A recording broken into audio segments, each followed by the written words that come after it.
Сау саламатсыздар ма қымбаттыларым?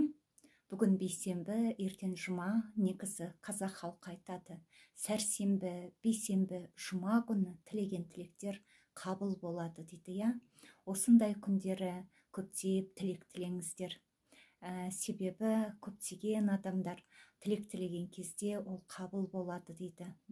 Сіз үйіңізде таңда отырып көптеген тілек тіледіңіз, сіздің көршіңіз тіледі, сіздің досыңыз тіледі, сол сияқты халық тіледі. Міне осындай тілектер, қандай тілектер көп айтылған болса, сол тілектер қабыл болады дейді. Негізі әр таңда осы халқымыздың амандығын, еліміздің, жеріміздің амандығын, бейбіт күннің болуын күнделікті таңда әр ана, әр ата-ана тілеу керек. Негізі алып қарайтын болсақ, мына көршілес елдерде соғыс болып жатыр, я, біздің елде тыныштық, бейбітшілік. Сондықтан да бір Алла өзі сақтасын деп, әр таңда тұрғанда, әр ана, әр ата-ана өзінің баласының аман болғанын, елінің жерінің аман болғанын, бейбіт өмірдің болғанын әр таңда тілеп отыратын болса, бұл көзге көрінбейтін қуаттар бөлініп шығады дейді. Міне осындай көптеген ақ қуаттар бөлініп шыққан кезде ол тілек болып көпке көтеріледі дейді. Міне сол кезде көптеген тілектер қосылып, тілектер қабыл болады дейді. Сондықтан да әр таңда тұрғанда осы елімізге, жерімізге, отбасымызға бейбітшілік, амандық, саулық, денсаулық тілеуді ұмытпаңыз. Бұндай тілектер сіздің жолыңызды ашады. Сіздің ілгері жүруіңізге, қандай да бір дәрежелерге көтерілуіңізге, мінезіңіздің әдемі, сұлу, көркем болуыңызға, жас көрінуіңізге, сондай әдемі күндердің келуіне көптеген пайдасын тигізеді. Сондықтан да әр таңда тұрғанда, ұйқыға жатарда көптеген жақсы тілектер тілеңіз. Және де айта жүріңіз, мен Алла тағаланың ең әдемі сипаттаған сипатымын. Және де менің бойымда көптеген ақ қуаттар толған.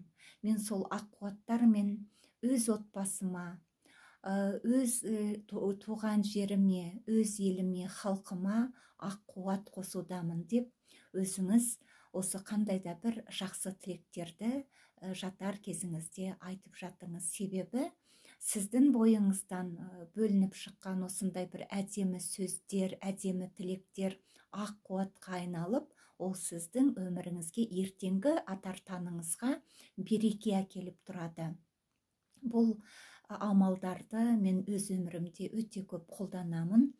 Өзімнің мына каналыма тіркелушілеріме де әр таңда намазда отырғанда, ұйқыға жатарда көптеген ақ тілектер тілеймін. Себебі білемін, өмірдің бумеранг екенін.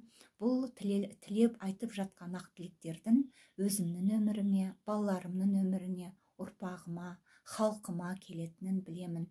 Сондықтан да әр таңда, ұйқыға жатарда да, әр таңда да жақсы тілек тілеп, жақсы сөз жарым ырыс дейді. Қазақ халқы әр сөзді бекерге айтпайды, я. Сондықтан да жақсы сөйлеңіз, әдемі сөйлеңіз. Мына елімізде бейбітшілік болса екен, бейбіт өмір болса екен деп тілей отырыңыз.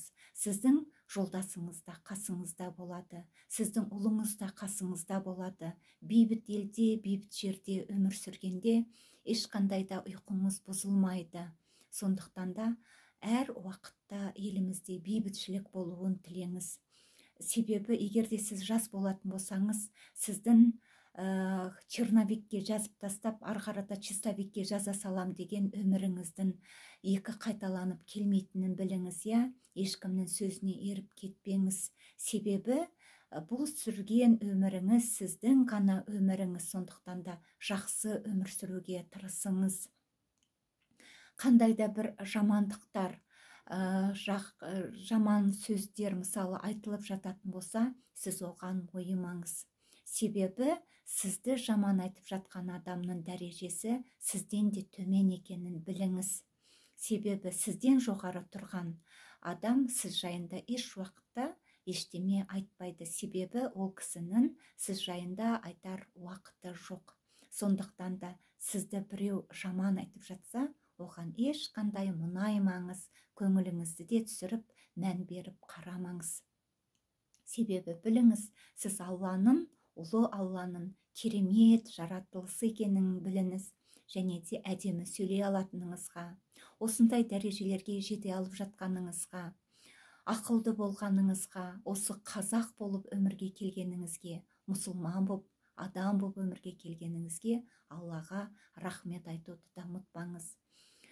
Күніңізді сәттілікпен бастаңыз, жақсылықты тілеумен бастаңыз, және де Аллаға рахмет айтуды ұмытпаңыз. Табиғатқа, елге, жерге, әлемге рахмет айтуды ұмытпаңыз. Міне сол рахметтеріңіз сіздің алдыңыздан міндетті түрде шығады. Сау саламатта болыңыз, күніңіз сәтті болсын.